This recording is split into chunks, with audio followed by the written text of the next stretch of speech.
Hello everyone, welcome to my channel. आज की video में मैं आपको एक ही कस्टमर के बहुत सारे सूट कटिंग करके दिखाऊंगी, वो भी एक ही साथ। इसमें हमें ना इंची टेप की ज़रूरत पड़ेगी, ना ही हमें नाप की ज़रूरत पड़ेगी।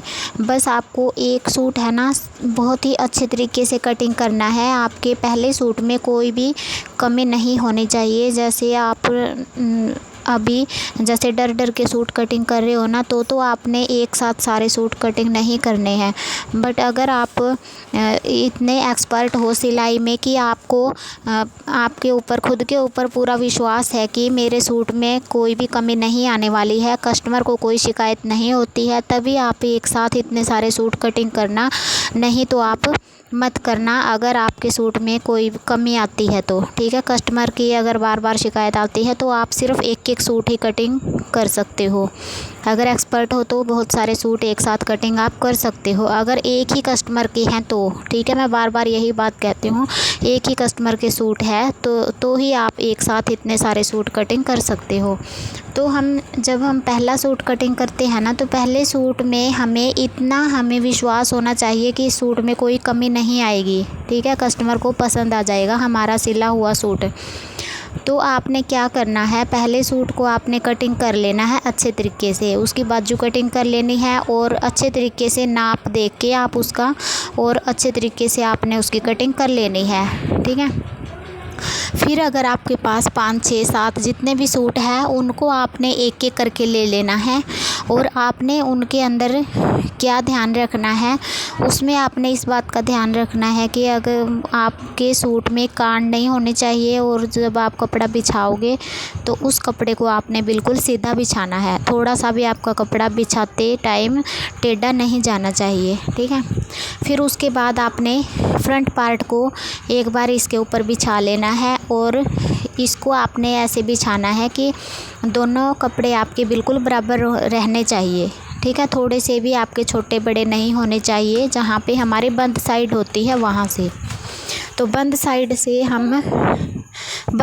से हम दोनों कपड़ों को बिल्कुल मिलाएंगे, जो कटिंग कर रखा है उसको और जो अभी कटिंग नहीं किया है उसको। फिर उसके बाद ही हमें कटिंग करना स्टार्ट करना है। ठीक है, तो जैसे मैं कटिंग कर रही हूँ आप ध्यान से देखते रहना, वैसे ही आपने भी कटिंग कर लेने हैं सारे सूट। अब इसमें देखो, मैं इंची टेप को भी नहीं उठा रही हूँ और यहाँ पे मैं नोटबुक में यानी कि कॉपी में कोई भी नाप नहीं देख रही हूँ। सिर्फ मैंने एक ही सूट देखा है, एक ही सूट मैंने अच्छे से कटिंग कर रखा है नाप के अकॉर्डिंग। तो हमने ये देखो आगे का पार्ट कटिंग कर लिया है, और जो ये निशान है ना, ये हमें या तो कैंची के साथ इनको जैसे इनके ऊपर है ना सुराख से कर लेने हैं, डॉट डॉट लगा लेने हैं। फिर उसके ऊपर से हम ये निशान लगा सकते हैं। ठीक है, तो ऐसे ही आप भी ये निशान लगा सकते हो, या तो आप पेन के साथ वो डॉट लगा लेना जहाँ पे आपके निशान लगाए हैं, या फिर आप कैंची के साथ भी ये डॉट यानी कि जो सुराख होता है छोटा सा वो लगा सकते हो। फिर उसके ऊपर आप इंची टेप को या फिर स्केल को रख के वो निशान आप लगा सकते हो। ठीक है, तो ऐसे ही हमने आगे के पार्ट को कटिंग कर लेना है। और है ना, आपसे एक रिक्वेस्ट है, वीडियो को लास्ट तक देखा करो, और अगर जहाँ भी मैं कोई इम्पोर्टेंट बात बताती हूँ वो आपकी छूट जाती है, जिसके कारण फिर आप सोचते हो कि हम तो कटिंग सही करते हैं फिर भी हमारे सूट में कमी आ जाती है।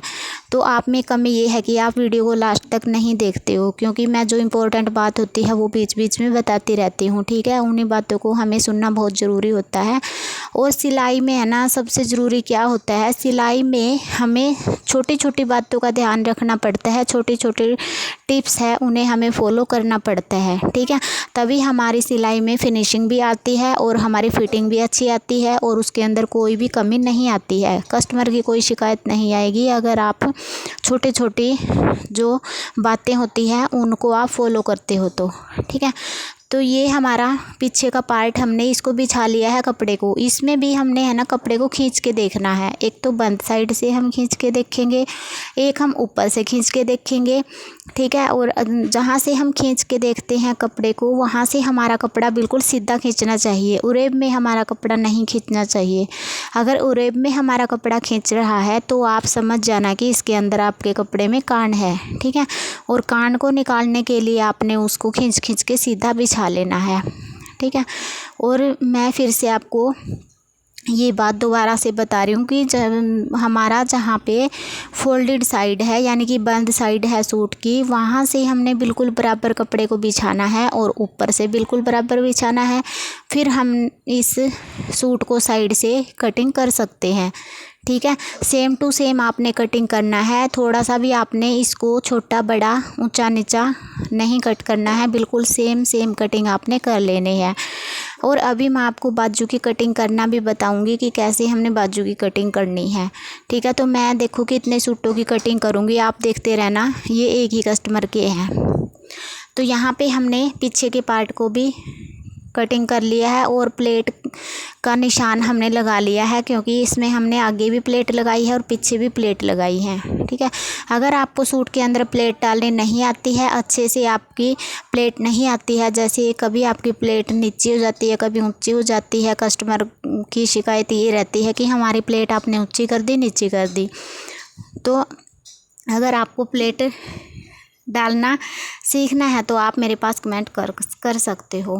तो यहाँ पे है ना, अब हम बाजू की कटिंग करेंगे। बाजू की कटिंग कैसे करते हैं, कपड़े को हम 4 बार फोल्ड करते हैं और फिर हम बंद साइड जो होती है हमारी बाजू की उसको हम मिलाते हैं और हमें सेम इसके पास से इसको कटिंग कर देना है, ठीक है।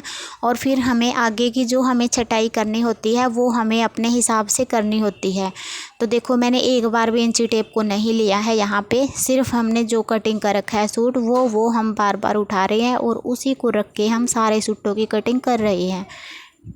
तो यहाँ पे आप चाहे 10 सूट है आपके पास तो आप वो भी कटिंग कर सकते हो एक साथ, आपका बहुत सारा टाइम बच जाता है और बार बार आपको नाप देखने की ज़रूरत भी नहीं पड़ती है, ठीक है। तो बस है ना, मैं एक बार फिर से आपसे यही बात कहूँगी कि आपने है ना जो फर्स्ट सूट कटिंग किया है यानी कि पहला सूट आप कटिंग कर रहे हो ना, तो उसके अंदर आपने कोई भी कमी नहीं छोड़नी है। आपको पूरा विश्वास खुद के ऊपर होना चाहिए इस बात का कि हमें सूट अच्छी तरह से कटिंग किया है और इसमें कोई भी प्रॉब्लम नहीं आने वाली है, कस्टमर की हमारे पास कोई शिकायत नहीं आएगी, इतना विश्वास आपको होना चाहिए, ठीक है। तभी आप एक से ज़्यादा सूट कटिंग करना, नहीं तो मत करना अगर आपको विश्वास नहीं है। अगर आपको ये लगता है कि मेरे सूट में तो कभी तो ये कमी हो जाती है, कभी आर्म होल में कमी हो जाती है, कभी हमारे शोल्डर में कमी हो जाती है, अगर आपको ये सारे डाउट हैं तो आप एक एक सूट कटिंग करना, एक साथ इतने सारे सूट कटिंग आप मत करना, ठीक है। तो उसके अंदर आपका क्या फ़ायदा होगा कि एक सूट अगर कस्टमर को पसंद नहीं आता है तो क्या पता आपका दूसरा सूट कटिंग किया हुआ सिला हुआ सूट आपका कस्टमर को पसंद आ जाए, ठीक है। तो ये बात होती है। तो एक्सपर्ट हो तभी आप ये सूट है जो मैं आपको बता रही हूँ ये कटिंग आप कर सकते हो। तो आज की वीडियो मेरी आपको कैसी लगी आप प्लीज़ कमेंट बॉक्स में ज़रूर बताना, और अगर वीडियो अच्छी लगी हो तो प्लीज़ लाइक ज़रूर कर देना, और चैनल पे नए हैं तो चैनल को सब्सक्राइब कर लेना, और जो हमारा घंटे का बटन होता है उसको दबा के ऑल पे क्लिक कर देना ताकि आने वाली हमारी हर वीडियो का नोटिफिकेशन आपके पास पहुंचता रहे। तो यहाँ पे मैं देखो ये सूट एक और कटिंग कर रही हूँ। तो ये मैं वीडियो है ना रात को शूट कर रही हूँ, इसीलिए इसमें हमारी जो वीडियो है वो क्लियर नहीं बन रही है। तो आप इस बात पे मत जाना, बस आप मेरी बातों को ध्यान से सुनना और ध्यान से आप इस वीडियो को देखना कि कैसे मैंने ये कटिंग करी है।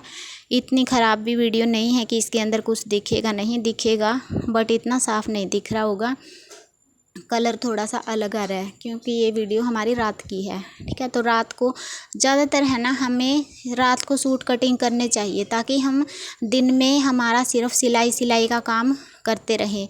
और रात को कटिंग करने का ये फ़ायदा भी होता है कि रात को हमारे पास कोई आता नहीं है, जब हम अकेले सूट कटिंग करते हैं तो हमसे अच्छे से कटिंग हो जाता है, और दिन में हमारे पास कभी कोई आ ही जाता है, ठीक है। तो जिसके कारण हम डिस्टर्ब भी होते हैं और बीच बीच में हमें कटिंग छोड़नी भी पड़ती है अगर कस्टमर आ जाते हैं तो इसीलिए आप ये कोशिश किया करो कि रात को ही कटिंग करनी है हमें तो, ठीक है।